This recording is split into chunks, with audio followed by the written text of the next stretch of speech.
Hello guys, magandang araw po sa inyong lahat. Ito naman po ang kaibigan nyo si Jake. Kamusta na po kayo guys? Ako okay lang, medyo mainit talaga ang panahon sa ngayon. Ano bang topic natin for today?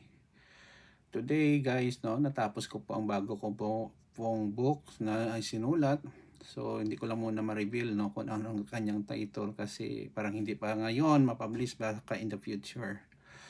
So ang topic natin for today, your dark experience in life can be your motivation. Alam nyo guys, lahat ng tao dito sa mundo, in one way or another, ay may na-experience pong masamang karanasan dito sa mundo. Injustices, bullying. Pero guys, I'm telling you right now, those bad experience can be turned into a motivation. I will share you a story. It really happened to me. But again, I cannot divulge the name of those person na nagbigay sa akin ng masamang experience. Okay lang. Couple of years ago, more than almost 30 years ago already, I applied for a job and then I approached that person through an email and then sabi niya daw,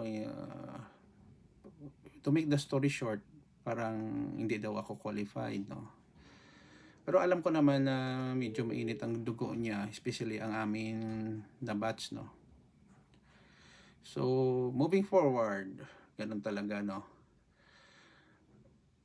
The workplace sa ngayon ay nag-work na ako.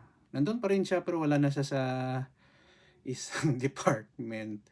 Kasi what I'm trying to do during those more than 20 years, I improve myself, nag-aral ako, I finished 2 master's degree, I work in the industry, and then I write books, I do IT consulting, and then sabi ko nga, divine intervention, may tao na naniwala sa atin, binigyan tayo ng pagkakataon, so the impossible happened more than 20 years ago. It happened. Na-reach ko po ang goal ko, nakapagtrabaho ako doon. So, well, that is my motivation, bad experience, na na-reach ko po ang aking dream, at na-improve ko ang aking pamumuhay. So, moral lesson of the story, those bad experience can be your motivation. Thank you guys.